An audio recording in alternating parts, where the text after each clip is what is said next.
Technical civil में आपका स्वागत है। चलिए आइए तो आज की इस वीडियो में हम देखेंगे कि ऑन साइट फुटिंग का वर्क कैसे किया जाता है। ये खासकर जो फ्रेशर्स है जिन्होंने अभी तक साइट पर जाकर कभी देखा नहीं है उन लोगों के लिए थोड़ा सा इंटरेस्टिंग वीडियो होने वाला है, इसलिए इस वीडियो को आखिर तक ध्यान से देखिएगा। तो देखिए, साइट पर जब भी फुटिंग का वर्क शुरू होता है तो उससे पहले मार्किंग का काम होता है। फुटिंग या कॉलम मार्किंग पहले की जाती है साइट के ऊपर। मार्किंग करने के बाद वहाँ पर जब सारी मार्क हो जाती है फुटिंग वगैरह, उसके बाद वहाँ पर एक्सकेवेशन का काम किया जाता है। तो आप यहाँ पर देख सकते हो, ये आपको दिख रहा होगा, ये कुछ एक्सकेवेशन किए गए काम है। यहाँ पर खड्डे खोदे हुए हैं। ये excavation as per the details की जाती है, ड्राइंग के अंदर दिया जाता है कि आपको इतने बाय इतने का एक्सकेवेशन करना है, इतनी डेप्थ तक। तो वो सारी चीज़ें आपको उसके अंदर ड्राइंग में दी जाती है, बस आपको उसके मुताबिक वहाँ पर काम को एग्जीक्यूट करवाना होता है। तो वहाँ पर यहाँ पर जो है इसी तरह से काम एग्जीक्यूट करवाया गया है। यहाँ पर जो है इस तरह से एक्सकेवेशन कर दिया गया है। अब एक्सकेवेशन करने के बाद आपको क्या करना पड़ता है इसके अंदर, क्योंकि उसमें फुटिंग आएगी कि फुटिंग के लिए हमें वहां पर एक पीसीसी का बेड बनाना पड़ता है।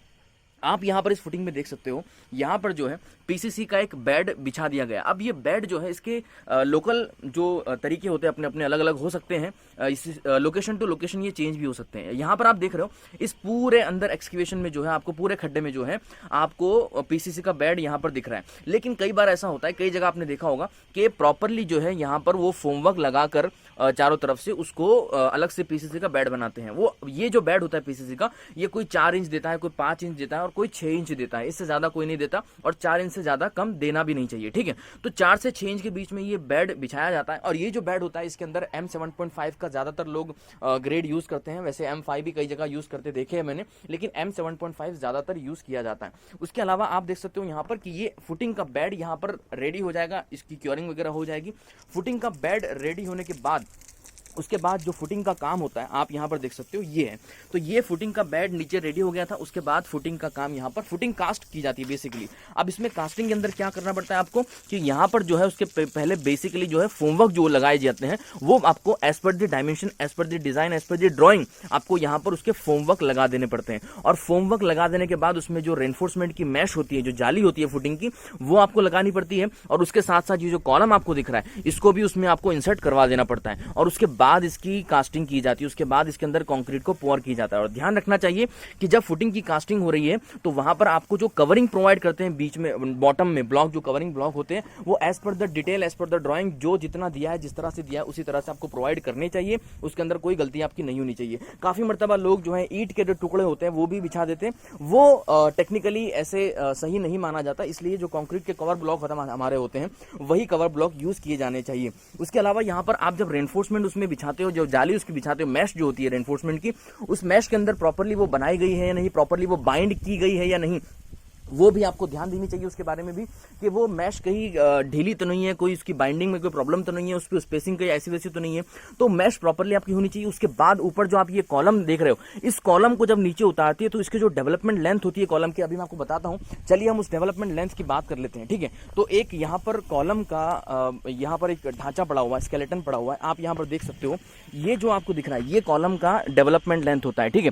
तो ये development length as per the drawing वहां पर दिया है या नहीं दिया है। अमूमन लोग जो है इसको 12 इंच का दे देते हैं, लेकिन इसका एक फॉर्मूला होता है IS 456 के अंदर, पेज नंबर 42 के ऊपर आपको शायद दे रखा है, जिसके अंदर phi to sigma S divide by 4 tau BD का ये फॉर्मूला होता है, जिसकी मदद से आपको इसको निकालना पड़ता है। लेकिन कई लोग जो है थंब रूल का इस्तेमाल करते हैं। अब थंब रूल के अंदर कोई इसको 12 इंच का दे देता है, तो कोई 41D, तो कोई 19D, मतलब ये अलग अलग लोकेशन के हिसाब से चेंज होते रहते हैं। थंब रूल के ऊपर हमें रिलाई नहीं करना चाहिए।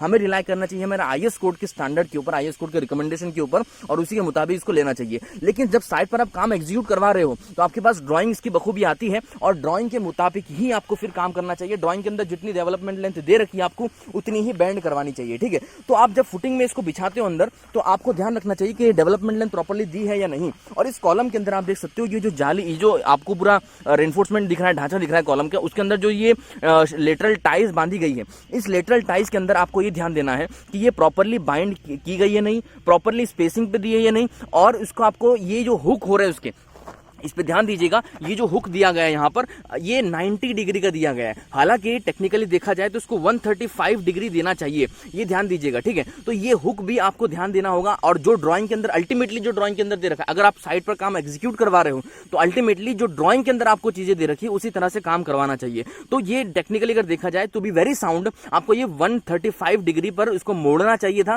ताकि इसकी पकड़ प्रॉपरली बनी रहे, ठीक है। 90 में कहीं ना कहीं फिर भी इसमें स्लिपेज के चांसेस होते हैं, फिर भी इसमें जो शेयर का इसका एक अपना रीजन होता है वो कहीं ना कहीं फुलफिल नहीं हो पाता। तो 90 डिग्री ज्यादा बेहतर ना हो कि 135 डिग्री ज्यादा बेहतर होता है। तो 135 डिग्री का हुक आपको यहाँ पर कंफर्म करवाना चाहिए। उसके बाद ये बाइंडिंग जो की गई है वो प्रॉपर होनी चाहिए, जो स्पेसिंग दे रखी है वो भी प्रॉपर होनी चाहिए। और देखिए पूरे कॉलम के अंदर ये जो स्पेसिंग होती है वो एक जैसे नहीं होती है, जो जंक्शन या बॉटम पार्ट होता है वहां पर स्पेसिंग थोड़ी कम होती है, उसके बाद फिर स्पेसिंग बढ़ती जाती है। तो इस तरह से आपको इस चीज का ध्यान रखना बहुत जरूरी है। जब भी फुटिंग की कास्टिंग हो रही है तो आपको इन चीजों का ध्यान रखना चाहिए। और जैसे ही बस ये कॉलम की मैश जो है उसके ऊपर फुटिंग के ऊपर आ जाती है तो उसके बाद फिर आपको वहां पर उसकी कास्टिंग शुरू कर देनी चाहिए। और कास्टिंग के अंदर भी ध्यान रखना चाहिए कि कंक्रीट की जो पोरिंग हो रही है 1.5 मीटर की हाइट से ज्यादा नहीं होनी चाहिए। आपको ये ध्यान रखना चाहिए, आपको ये क्राइटेरिया पता होना चाहिए कि कंक्रीट जो है 1.5 मीटर की ज्यादा की हाइट से फेंक नहीं सकते, उसको ऊपर से हम पोर नहीं कर सकते। तो आपको इस हाइट का भी ध्यान देना ताकि उसके अंदर सेग्रीगेशन ना हो। तो ये भी आपको ध्यान देना जरूरी है। उसके अलावा जब कास्टिंग हो जाती है तो उसके अंदर क्योरिंग का भी आपको पूरा ध्यान रखना चाहिए। तो ऑन साइट फुटिंग का कुछ इस तरह से काम चलता है। उम्मीद है आपको ये समझ में आया होगा। और ये मेरे सामने भी मेरे हाथ एक कवर ब्लॉक लगा है, तो आप इस कवर ब्लॉक को देख सकते हो। ये कवर ब्लॉक इस तरह से लगा देना चाहिए। 25 mm का कवर ब्लॉक है और ये कवर ब्लॉक आपको प्रोफेशनली टेक्निकली यूज करने चाहिए, ना कि ईंट के टुकड़े वगैरह ऐसा आपको यूज नहीं करने चाहिए, ठीक है। तो ये आपको इस तरह से फुटिंग का काम ऑन साइट करवाना चाहिए। और ध्यान रखना चाहिए आपको, जब भी आप कॉलम की यहाँ पर लोकेशन को फाइनल कर रहे हो तो ये डोरे जो आप देख रहे हो, ये जो डोरा देख रहे हो ना, ये डोरे से आपको डायमेंशन कंफर्म करनी चाहिए, उसकी सेंटर लाइन, उसके लोकेशन कंफर्म करना चाहिए कि सारे कॉलम हमारे एक ही डोरे के अंदर आ रहे हैं या नहीं। ये सेंटर लाइन के डोरे हैं पूरे, ठीक है। जो कॉलम सेंटर लाइन हम कहते हैं ना, कॉलम सेंटर लाइन की ड्राइंग आपके पास अलग से आती है। तो ये कॉलम सेंटर लाइन का जो डोरा है ये प्रॉपरली वहां पर फॉलो हो रहा है या नहीं, और होना चाहिए। जब भी आप कॉलम की लोकेशन को कंफर्म करो, फाइनल करो, तो कॉलम के साथ साथ यहां पर डोरा भी देख लिया करो कि ये क्या इसके लाइन डोरे से आ रहा है या नहीं आ रहा है, ठीक है। तो ये आपको काम करने जरूरी होते हैं बिफोर कास्टिंग दी फुटिंग। और एक बार कास्ट हो जाए फिर आपको इसकी क्योरिंग की भी पूरी ध्यान देने जरूरत है, ठीक है। तो ये था फुटिंग के बारे में छोटा सा वीडियो, जिसमें आपको जो बिगिनर्स या फ्रेशर्स है उनको थोड़ा सा आइडिया आ चुका होगा कि कैसे यहाँ पर काम किया जाता है। इसके आगे भी और भी कई सारे प्रैक्टिकल साइड वीडियोस हम इस चैनल पे लेकर आते रहेंगे। इसलिए आप अगर नए हो तो हमारे चैनल को सब्सक्राइब करके बेल आइकन को प्रेस कर दीजिएगा। मिलते हैं अगले वीडियो में, धन्यवाद।